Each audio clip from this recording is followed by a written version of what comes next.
Good morning, friends. Bienvenue au podcast Bonjour mes amis, où nous vous présentons les dernières nouvelles à vous, l'épouse de partout dans le monde. Bonjour et bienvenue au podcast Bonjour mes amis. Nous sommes le samedi 14 juin et je suis William McMasters. Bonjour depuis le bureau VGR à Harare, au Zimbabwe, ici Stephen Tutani. Salut frère Will, comment te sens-tu mon ami, en sachant que Dieu a envoyé son prophète avec sa parole, afin que tu puisses être un corps dans lequel Dieu peut habiter, Dieu peut marcher, Dieu peut voir, Dieu peut parler, Dieu peut agir, un agent vivant de Dieu. Dieu marchant sur deux pieds en toi, waouh! Oh là là, wow! Il n'y a tout simplement pas de mots dans mon vocabulaire qui puissent décrire ou exprimer correctement ce que cela signifie. Et je sais que nous ressentons tous la même chose. J'ai littéralement les larmes aux yeux quand j'y pense, de penser que le Dieu Tout-Puissant, le Créateur du ciel et de la terre, donateur de tout bon don, qui sait tout, qui veut refléter son être en toi, en moi, en vous qui écoutez, il n'y a tout simplement rien à dire. Et non seulement cela, mais il a fait en sorte que nous puissions y parvenir. Il a tracé la voie et a pourvu d'un plan pour que nous puissions devenir cet homme parfait. Amen. Quand tu le dis comme ça nous fait sentir tout petit. Dieu est tellement grand, et de penser qu'il veut que nous reflétions son image, qu'il nous bat afin que le reflétions. Nous ne pouvons pas nous empêcher souvent de nous regarder nous-mêmes, et l'humanité en général pour ainsi dire, et j'aime ce que frère Branham a dit là, quand il dit « Mais tellement parmi nous essaient de faire les œuvres de Christ, avant que le reflet de Christ soit en nous. » Et vous savez, vous vous regardez et vous dites « Seigneur, je ne veux pas être comme ça. » Et juste un peu plus loin, il dit « Voilà pourquoi je suis ici ce matin. C'est afin d'essayer d'enseigner à cette petite église et à moi-même la manière de devenir le lieu d'habitation du Dieu vivant. Combien aimerait être cela? Oh là là, moi, je lève mes deux mains. Amen. Vous voulez que ce grand maître dans l'art de l'enseignement nous parle. Et pour moi, c'était comme si je m'accrochais à cela de toutes mes forces. Il y a de l'espoir pour moi. Oh, amen. Mon ami, ce message est tellement profond. Absolument. Oh, il y a tellement de choses là-dedans. Mais j'aime la façon dont il a parlé de construire des individus, et il n'y a pas de meilleure façon que de le laisser le dire lui-même. Nous ne construisons pas une organisation. Je ne suis pas ici ce matin pour construire une organisation. Christ ne m'a jamais envoyé pour construire une organisation. Christ m'a envoyé pour construire des individus et les amener à la stature de Jésus-Christ, afin qu'ils soient le lieu d'habitation de son esprit et les distributeurs de sa puissance, par sa parole, par sa parole. Voyez-vous, édifier l'individu et l'amener à cette position. Pas construire une organisation pour en faire une plus grande dénomination, mais construire les individus pour en faire des fils et des filles de Dieu. Voilà l'idée. Voyez-vous, joignez à votre foi la vertu. À votre vertu, joignez la connaissance. Et bien maintenant, vous arrivez quelque part. Oh là là, oh, c'est puissant. Construire des individus pour en faire des fils et des filles de Dieu, le lieu d'habitation de son esprit et les distributeurs de sa puissance par sa parole. Oh, gloire. Amen. J'aime la façon dont il a dit que Christ m'a envoyé pour construire des individus. Il ne va pas échouer, tu sais? Non. Donc, quand il aura terminé, les individus seront construits et amenés à la stature de Jésus-Christ. Wow! Oui, monsieur. Oh, amen. Et vers la fin du message, c'est sobre et sérieux, du moins pour moi, quand il a dit « Maintenant, je désire que vous preniez cela, que vous l'étudiez, le compariez, et ensuite que vous agissiez d'après cela. Ne l'étudiez pas simplement ou le comparez, mais agissez d'après cela quand vous le ferez. Prenez-le sincèrement pour vous. Ne dites pas « Eh bien, j'ai eu du plaisir à écouter cela. » Moi aussi. Mais l'écouter et ensuite le recevoir sont deux choses différentes. Oh là là. Oui, Seigneur. Je le reçois, je le mets en pratique. Amen. C'est vrai, mon frère, comme l'a dit notre sœur de couleur. Je suis sûr qu'elle parlait au nom de nous tous lorsqu'elle a dit « Vous savez, je ne suis pas ce que je devrais être, je ne suis pas ce que je voudrais être, Mais une chose est certaine, je ne suis plus ce que j'étais. Amen. Nous sommes indéniablement venus de quelque part et nous avons été élevés par sa grâce. Que le nom du Seigneur soit loué. Ce n'est rien d'autre que la vérité, mon ami. Et peu importe d'où vient le vent ou ce qui se présente sur notre chemin, rien ne peut ébranler notre foi en sa parole. Comme nous sommes un peuple béni d'avoir été choisis par lui, il nous a placés en tant que fils et filles adoptifs et a fait de nous des hommes vivants, une image vivante, la stature d'un homme parfait. Que le nom du Seigneur soit loué. Que le Seigneur soit loué. Amen.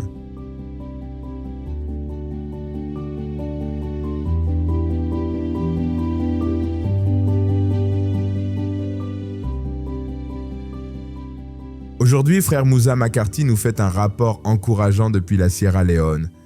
Frère Moussa, directeur VGR pour ce pays, nous fait découvrir un récent voyage missionnaire dans le centre de la Sierra Leone, dans le district de Moyamba. De la mise à jour des tablettes Agapao au baptême de nouveaux croyants, dont une grand-mère catholique de 80 ans qui a accepté la vérité après avoir écouté le message à la radio pendant des années. Ce voyage montre comment le message change la vie de tant de personnes. Voici Frère Moussa avec le rapport complet.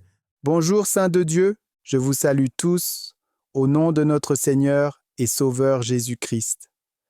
Le message de la voix de Malachie 4.5 appelle l'épouse de Christ dans les chemins et les sentiers, et les enfants de Dieu répondent à cet appel. Au début du mois, l'équipe de distribution VGR a quitté le bureau de Bo pour se rendre dans la chefferie de Tayama, dans le district de Moyamba, dans le sud de la Sierra Leone. Au cours de ce voyage, nous avons pu remplacer certaines tablettes défectueuses, mettre à jour les tablettes Agapao et distribuer de nouvelles tablettes, des cartes SD et des brochures aux nouveaux croyants que nous avons rencontrés. Certains croyants n'avaient pas accès à l'électricité dans certaines des régions reculées que nous avons visitées. Lorsque l'équipe est arrivée, nous les avons immédiatement aidés à recharger leurs tablettes. Ce fut un moment de joie pour les croyants, car nous avons vu des sourires sur leurs visages, car ils allaient de nouveau pouvoir écouter le prophète sur leurs petits appareils. Ce voyage missionnaire a eu un impact très positif sur les personnes que nous avons rencontrées. Au total, 15 âmes ont été touchées et ont accepté le Seigneur Jésus-Christ, et nous les avons amenées à la rivière pour les baptiser au nom de notre Seigneur Jésus-Christ. Parmi les 15 âmes qui ont été baptisées, une grand-mère de 80 ans a reçu Christ. Elle a dit qu'elle était catholique depuis sa conversion au christianisme, mais que, par la grâce de Dieu, en écoutant continuellement les enseignements du prophète à la radio, sa vie a été transformée. Lorsque l'équipe lui a rendu visite, elle a demandé à être baptisée à nouveau par le baptême d'eau correct au nom du Seigneur, conformément à Actes 2.38. En plus de nos voyages prévus, veuillez nous garder en prière, car nous menons actuellement des efforts importants à Lungi, dans le district de Port Loko, à Kabbalah, Makeni, Kono et ailleurs. Que Dieu vous bénisse tous. Shalom, Frère Moussa, directeur de pays VGR, Sierra Leone.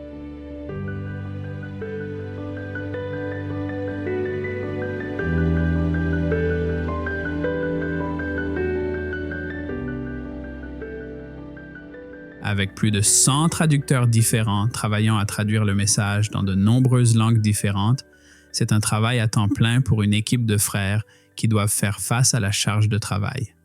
De la planification à la correction, en passant par les résolutions de problèmes, les équipes VGR Omega et équipes de révision ont beaucoup à faire pour s'assurer que les traducteurs puissent continuer leur traduction. Pendant ce temps, ils veillent également à l'intégrité de leur travail et s'assurent que les nouvelles traductions sont mises en ligne le plus rapidement possible. Pour en savoir un peu plus, nous avons aujourd'hui avec nous Frère Aaron Walker. Il fait partie de l'équipe Omega. Bienvenue, Frère Aaron. Merci, Frère Will et Frère Stephen. Je n'aurais jamais pensé participer à un podcast VGR, mais on ne sait jamais ce que l'on va faire ici d'un jour à l'autre. Oh, c'est tellement vrai, mon ami. Tout à fait vrai. Pour commencer, je sais que tu travailles ici, chez VGR, depuis près de 25 ans et que tu n'avais que 16 ans lorsque tu as commencé. C'est incroyable. Peux-tu nous dire comment était le travail à l'époque et comment est le travail avec le nouveau système Omega que nous avons maintenant? Eh bien, ça a été tout un parcours qui a en fait commencé il y a plus de 25 ans avec mon père, au début des années 80. Quand j'étais petit, je l'observais et je voyais ce qu'il fallait faire pour passer d'un manuscrit à une brochure imprimée. C'était un long processus selon lequel les traducteurs envoyaient des manuscrits dactylographiés qui étaient ensuite photographiés pour créer des négatifs. Wow! Ces négatifs étaient utilisés pour mettre en page chaque page à la main dans une maquette d'imprimerie. Ensuite, la brochure devait être imprimée, expédiée et distribuée. À l'époque, ce processus pouvait prendre des années. On dirait que tu parles d'une époque complètement différente, mon frère. Des manuscrits dactylographiés, des photos pour faire des négatifs. C'est incroyable de voir à quel point les choses ont changé en si peu de temps. Oui, elles ont beaucoup changé. À l'époque, nous commencions tout juste à passer au format numérique. Le tout premier projet sur lequel j'ai travaillé ici consistait à aider mon père à numériser tous les textes des brochures en anglais qui avaient été imprimés auparavant. Un peu plus tard, j'ai été embauché à temps plein pour travailler dans le service de la duplication audio, puis je suis revenu aider mon père dans le service pré-presse. Au fil des ans, j'ai travaillé sur les traductions, la mise en page des brochures pour l'impression, la vérification ligne par ligne, le service audio pour vérifier les enregistrements. J'ai travaillé dans presque tous les aspects du travail de traduction, ce qui m'a vraiment aidé à connaître et à comprendre le déroulement du travail et les tenants et aboutissants de la traduction. Toutes ces différentes tâches et expériences m'ont vraiment aidé lorsque nous avons lancé le projet Omega. Wow! C'est vraiment génial que ton aide à la numérisation du texte anglais et tout le travail que tu as accompli avec ton père au fil des ans ait vraiment préparé le terrain pour tous les succès dont nous profitons aujourd'hui. Je sais qu'il y a beaucoup d'éléments à prendre en compte, alors explique-nous en détail comment toi et le reste de l'équipe procédaient. Eh bien, comme la plupart d'entre vous le savent déjà, tout le travail de traduction est géré par le système Omega, dont vous avez parlé dans des podcasts précédents. Mais en bref, le système Omega est notre centre de traduction où tous les traducteurs reçoivent et travaillent sur les nouvelles tâches de traduction. Et comme vous pouvez l'imaginer, cela implique beaucoup de travail en coulisses. Nous avons actuellement 182 traducteurs qui travaillent dans Omega. Cela représente 74 langues différentes. Ces 182 traducteurs ont 182 personnalités différentes, des parcours différents, des capacités différentes, et la liste est encore longue. Pour dire les choses simplement, nous sommes très occupés à fournir aux traducteurs les ressources dont ils ont besoin pour que le travail continue d'avancer. Ce n'est pas une mince affaire, mon frère. Mais je suis sûr que le fait de savoir que nous avons tous un objectif commun, à savoir transmettre le message aux gens, cela nous aide beaucoup. Mais il ne fait aucun doute que c'est encore une tâche ardue de jongler avec tout cela et de tout coordonner. Oui, c'est vrai. Chaque langue et chaque traducteur présentent de nombreuses variables différentes auxquelles nous devons faire face. Nous avons beaucoup de traducteurs à temps plein, mais certains sont à temps partiel ou même bénévoles. Ils ont tous des niveaux d'expérience variables et certains sont plus compétents que d'autres en matière de technologie. Dans Omega, nous attribuons des tâches à chaque traducteur en fonction de son rôle, qu'il s'agisse de traducteurs de texte, de ceux qui font la relecture ou des interprètes qui font les enregistrements. Ce message est parfait et notre devoir est de donner aux gens la traduction la plus parfaite qui est humainement possible de donner. Amen.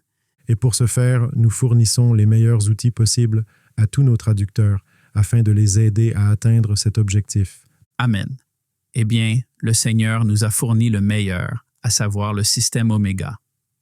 Avec près de 200 traducteurs provenant de différentes parties du monde et de différentes cultures, c'est un groupe de personnes très diversifié. Et comme chacun travaille sur des prédications différentes et à différentes étapes du processus de traduction, cela représente beaucoup de travail à suivre. C'est vrai, mais nous travaillons en étroite collaboration avec les directeurs linguistiques du service missionnaire, les directeurs des bureaux à l'étranger et les traducteurs afin de traiter chaque scénario, et les scénarios varient. Prenons l'exemple des langues indiennes. Lorsque les traducteurs tapent leurs caractères, ceux-ci ne correspondent pas à une seule touche du clavier. Il peut s'agir d'une combinaison de 2 à 4 caractères sur le clavier. Récemment, nous avons rencontré un problème. Lorsqu'un traducteur voulait effacer ce qu'il venait de taper, cela effaçait toute la combinaison qu'il avait tapée au lieu du dernier caractère de cette combinaison, ce qui lui donnait plus de travail. Nous avons donc travaillé avec le traducteur, contacté le développeur et résolu le problème. Une autre situation se présente lorsque nous commençons une nouvelle langue. Nous devons travailler avec le traducteur pour trouver les polices qui fonctionneront avec sa langue et nous assurer qu'elles fonctionneront dans Omega.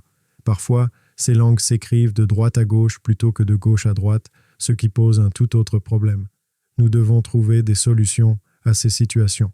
Un autre problème concerne l'alimentation en électricité et Internet. Omega est une application entièrement en ligne. Il faut donc disposer d'électricité et d'une connexion Internet pour traduire dans Omega. Or, dans de nombreux endroits, comme en Afrique, il y a des coupures de courant et l'alimentation en électricité est intermittente. Nous avons travaillé avec des traducteurs pour mettre en place l'énergie solaire afin qu'ils puissent continuer à travailler et atténuer ce problème. Nous avons également travaillé avec des traducteurs qui ont des problèmes de connexion Internet pour trouver différents fournisseurs d'accès Internet. Et dans certains endroits où Starlink est disponible, nous avons obtenu Starlink. Oh, cela a été une énorme bénédiction, frère Aaron. Je peux vous dire que pour nos traducteurs, et je suis sûr que c'est le cas pour les traducteurs partout dans le monde, pouvoir disposer d'une alimentation électrique et d'une connexion Internet fiable a été très important. Et lorsque nous avons équipé nos traducteurs de ces installations, notre production a tout simplement explosé. Évidemment parce que tous ces problèmes ont été résolus. Nous remercions donc le Seigneur pour ce qu'il nous a donné. Avec Starlink, on n'a pas besoin d'être à un endroit précis. On peut s'installer où on veut. C'est énorme pour nos traducteurs, car beaucoup d'entre eux travaillent depuis leur domicile et ne se trouvent pas dans les endroits les plus développés. Mais cela n'a plus d'importance maintenant, car le Seigneur a pourvu d'un moyen pour cela. Nous avons donc clairement bénéficié de cette aide. Amen. Et on remercie le Seigneur. Il trouve toujours un moyen et le travail continue d'avancer plus vite et mieux que jamais. Amen. Eh bien, nous voyons tous les rapports et les résultats du travail de traduction, et c'est vraiment incroyable. Qu'est-ce que cela fait de voir le nombre de traductions et l'avancement du travail? C'est incroyable de voir cette transformation. Je me souviens qu'au début, frère Joseph avait dit que nous devions nous préparer à la vague de traduction qui allait arriver. À l'époque, nous faisions 300 à 400 traductions et nous avons vu ce nombre doubler. Wow! Et puis, il a encore dit que la vague de traduction allait arriver. À l'époque, nous ne comprenions pas. Mais maintenant, nous sommes passés de 300 à 400 traductions par an à 1600 à 1700 par an. C'est incroyable. Wow! Que le Seigneur soit loué. Et nous savons que c'est le Seigneur qui a levé un étendard pour accomplir un travail rapide et court. Amen. Nous savons que c'est la vérité. Et quelle bénédiction d'avoir pu participer et être témoin de cette transformation au fil des ans. Eh bien, merci pour ton temps, frère Aaron. C'est vraiment une bénédiction d'entendre ce que le Seigneur a accompli et nous avons hâte d'avoir de nouveau de tes nouvelles. Que Dieu te bénisse. Merci. Que Dieu vous bénisse tous. Que Dieu te bénisse.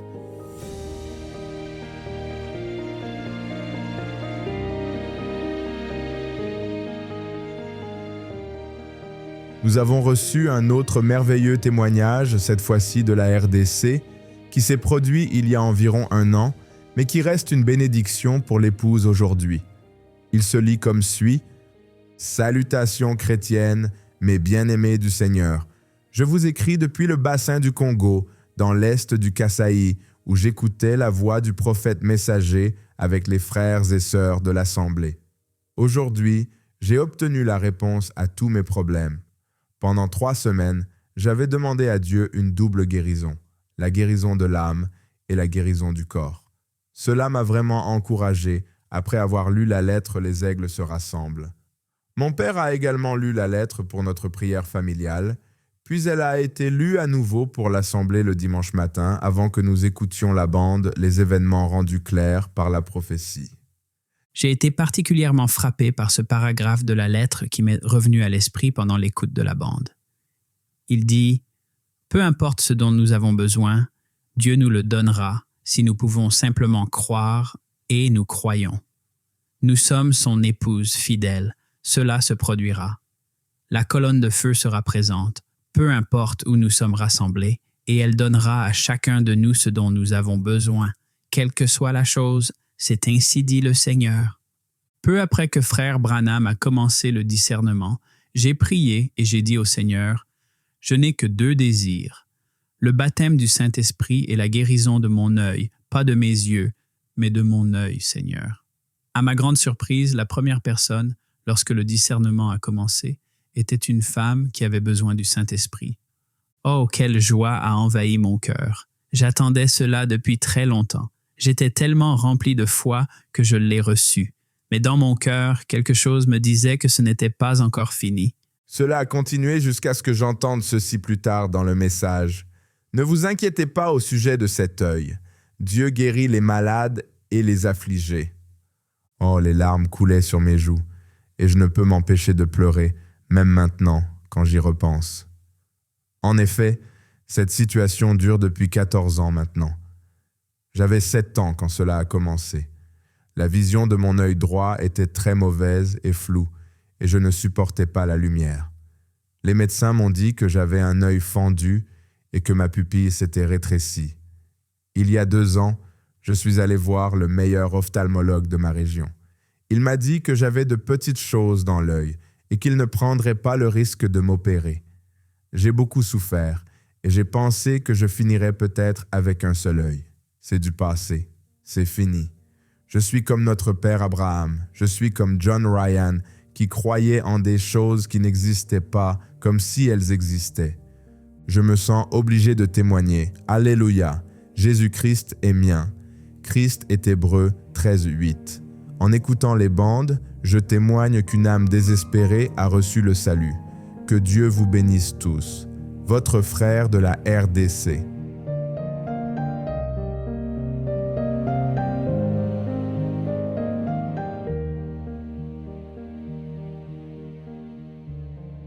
Frère Maurice Phiri, en Zambie, vient de terminer un voyage de suivi à Situmbeko, à environ 1 heure du bureau de Lusaka. Voici son rapport. Notre récente visite à Situmbeko était notre 4e voyage visant à soutenir et à renforcer les croyants de cette région. Les visites précédentes étaient axées sur la distribution de brochures, de cartes SD et de tablettes Agapao. Cette fois-ci, notre objectif principal était d'évaluer l'état des tablettes, de fournir du matériel du message supplémentaire et de documenter les besoins en matière de remplacement.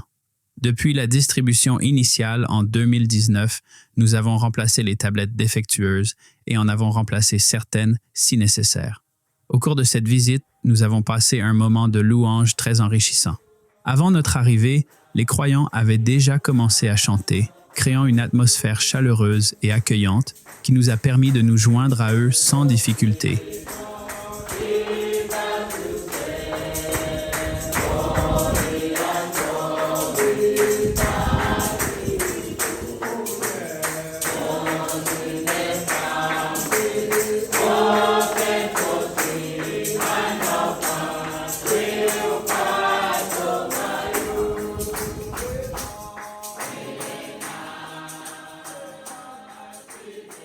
Après avoir adoré le Seigneur, nous avons présenté une vidéo sur les tablettes Agapao VGR que certains croyants n'avaient jamais vues.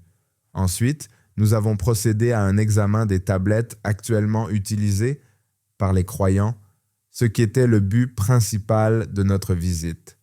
Nous avons constaté que la plupart de leurs tablettes avaient cessé de fonctionner. Ces tablettes faisaient partie du tout premier lot de tablettes fabriquées et expédiées par VGR il y a plus de 6 ans. Nous nous attendions donc à ce que ce soit le cas, car la durée de vie de ce premier lot était plus courte. Pour remédier à cela, nous avons répertorié les noms des 120 familles qui avaient besoin d'un remplacement. Mais nous ne les avons pas laissés les mains vides, car nous leur avons distribué des cartes SD et des brochures dans leur langue locale, qui ont été accueillies avec beaucoup d'enthousiasme. Certains des bénéficiaires étaient de nouveaux croyants qui étaient très heureux d'avoir désormais accès au message. Il est à noter que, par rapport aux visites précédentes, davantage de croyants possèdent désormais des téléphones intelligents. Beaucoup ont scanné avec enthousiasme les codes QR, installé l'application Lifeline et se sont inscrits pour recevoir les notifications WhatsApp. La plupart de ceux qui possèdent un téléphone intelligent avaient déjà installé l'application La Table. En conclusion, nous remercions le Seigneur de nous avoir donné l'occasion de continuer à soutenir ses enfants, Frère Maurice. Ne manquez pas la nouvelle vidéo avec de plus beaux chants de ce voyage qui sera disponible sur l'application Lifeline.